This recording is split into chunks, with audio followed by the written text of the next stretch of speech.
गायत्री सुबह सुबह अपने पति अशोक के साथ पार्क में टहलने गई थी कि तभी उसके सामने से आ रही दो लड़कियों पर नजर पड़ती है, जिन्होंने टी शर्ट के साथ शॉर्ट्स पहने थे और वो रनिंग करते हुए उनके पास से गुजरती हैं।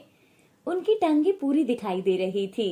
ये देखकर गायत्री आंखें बंद करते हुए कहती है, छे छे, शर्मो हया तो जैसे बेच खाई है। आजकल की लड़कियों ने कैसे कपड़े पहनने शुरू कर दिए हैं, देखो तो कैसे भाग रही है।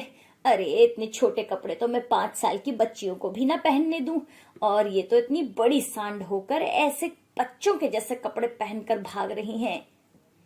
अरे गायत्री, तुम भी हद करती हो। आजकल के बच्चे ऐसे ही कपड़े पहनते हैं।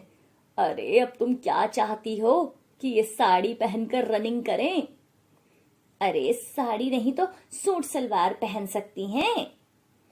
ऐसे बड़बड़ करते हुए गायत्री अशोक के साथ घर आती है, जहां आरती अपने पति के साथ बैठी हुए चाय पी रही थी। गायत्री को आता देख आरती झट से उठ जाती है और अपना पल्लू ठीक करके घूंघट करते हुए रसोई में जाती है और अपने सास ससुर के लिए चाय लाती है। कुछ देर के बाद समीर ऑफिस के लिए तैयार हो जाता है।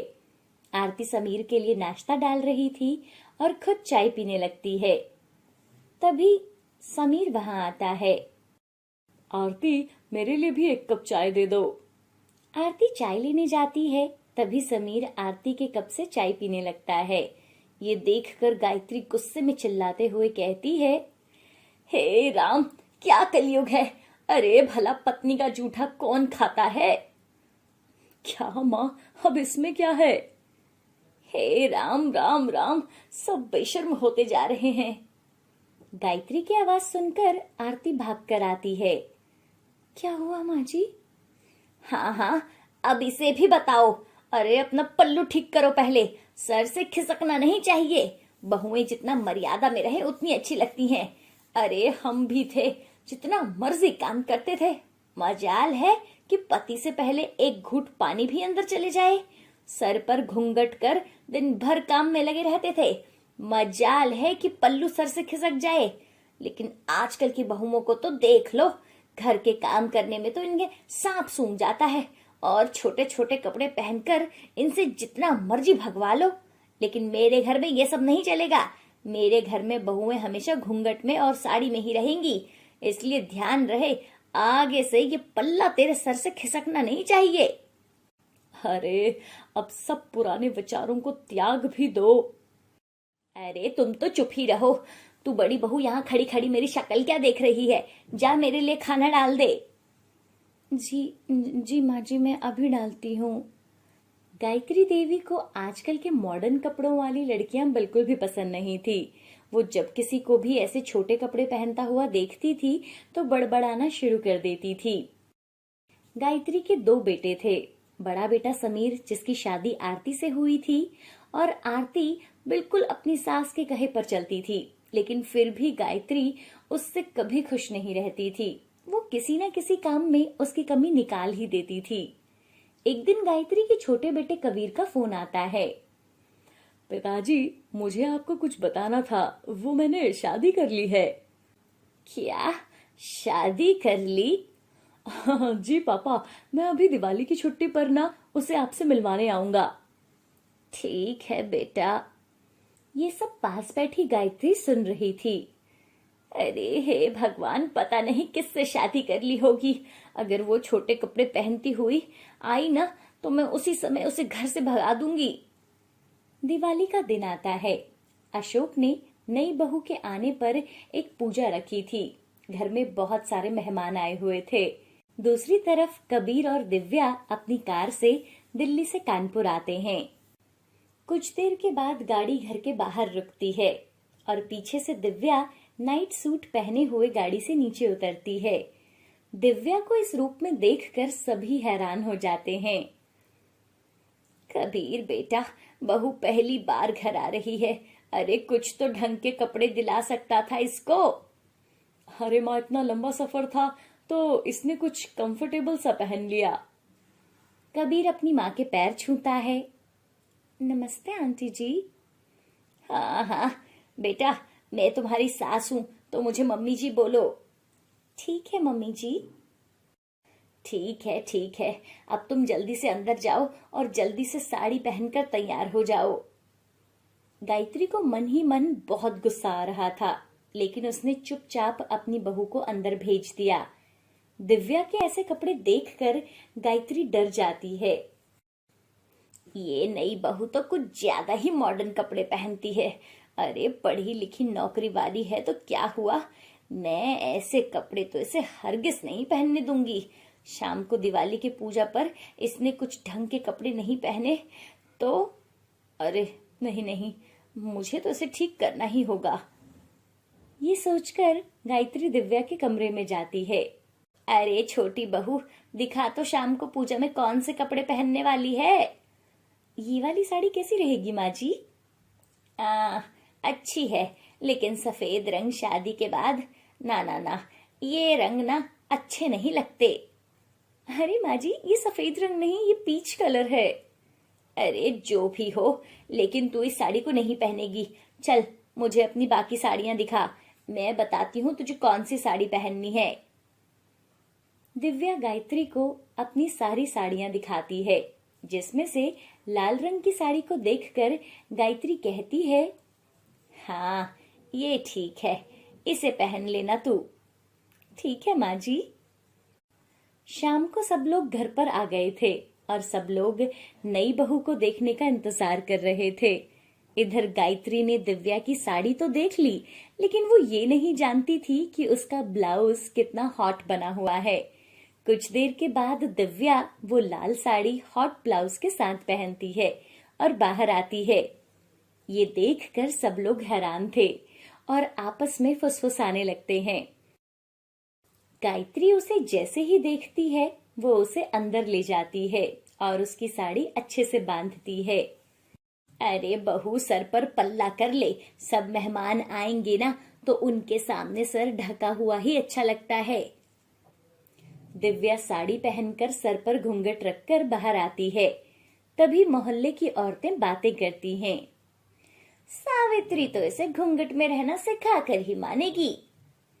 उसके बाद दिवाली की पूजा होती है और गायत्री की नई बहू सब मेहमानों से मिलती है। बहू, इन सबके पांव छूकर आशीर्वाद लो। दिव्या सबके पांव छूकर आशीर्वाद लेती है। उसके बाद सब लोग अपने अपने घर चले जाते हैं। ये दिव्या नहीं जानती थी कि उसकी सास किस खेत की मूली है। एक बार जो उसने साड़ी पहन ली तो फिर वेस्टर्न कपड़ों का नंबर तो कभी नहीं आने वाला। अब तो इस बेचारी को भी मेरी तरह ही रहना पड़ेगा।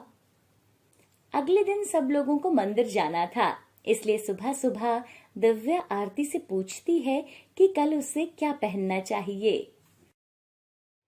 अरे तुझे क्या पहनना है क्या नहीं ये सब तो बाद की बात है, लेकिन तू इस नाइट ड्रेस में बाहर कैसे आई? हमारे घर में ये सब नहीं चलता। माँ, अभी दिव्या इस घर में नहीं आई है। अरे तू चुप कर, नई है तो क्या सबके सामने ऐसे ही घूमने दूं? सास ससुर की कुछ तो शर्म होनी चाहिए। लेकिन कबीर ने तो मुझे कहा था कि मैं जो मर्जी पहन सकती हूँ। अरे उसे क्या पता इन सब के बारे में। वैसे भी घर में बचपन में पहले तो वो पढ़ाई के लिए हॉस्टल में चला गया और फिर नौकरी के चक्कर में बाहर। तू उसकी बीवी है पर मेरी बहू है और इस घर में मेरी चलती है। दिव्या उदास हो जाती है और वो अपने कमरे में चली जाती है। क्या हुआ दिव्या, क्यों सुबह सुबह उदास हो? फिर दिव्या साड़ी की बात कबीर को बताती है। अरे यार, 2-3 दिन की तो बात है, उसके बाद हम दिल्ली वापस चले जाएंगे। फिर तो तुम जैसे रहती हो वैसे ही रहोगी। अब प्लीज 1-2 दिन और एडजस्ट कर लो यार, मेरी माना ऐसी ही है। कबीर के कहने पर दिव्या साड़ी पहन लेती है और सबके साथ मंदिर चली जाती है। उसी शाम कबीर और दिव्या बाहर घूमने के लिए जाते हैं। कुछ देर के बाद एक आदमी उनके घर आता है।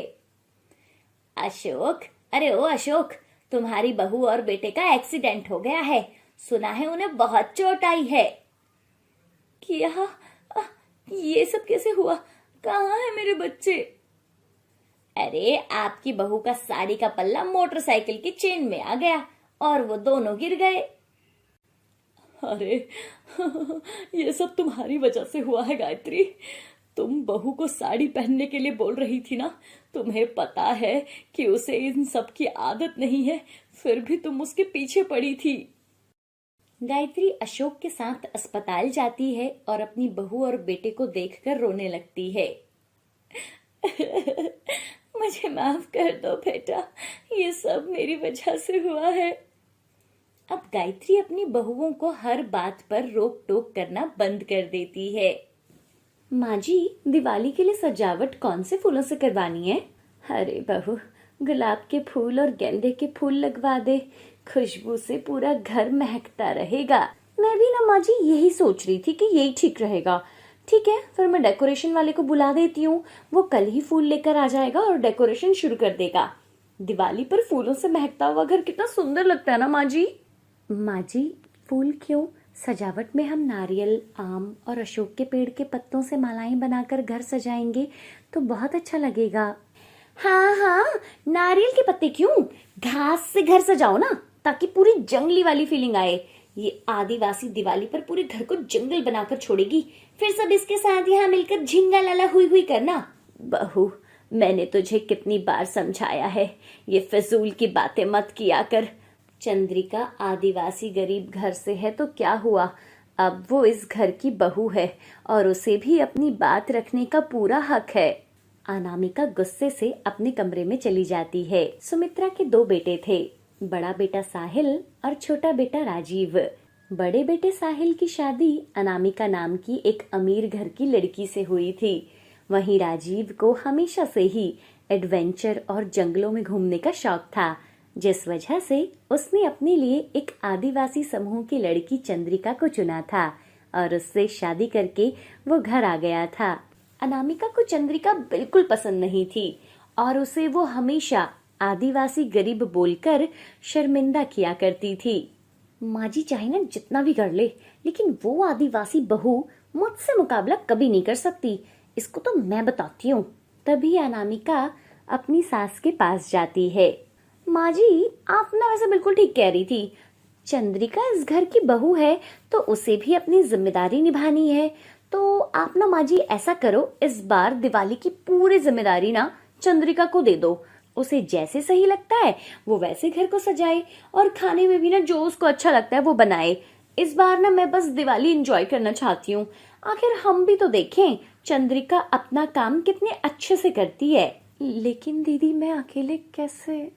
हाँ हाँ, क्यों नहीं, चंद्रिका सब कर सकती है। क्यों चंद्रिका, तुम सब संभाल लोगी ना।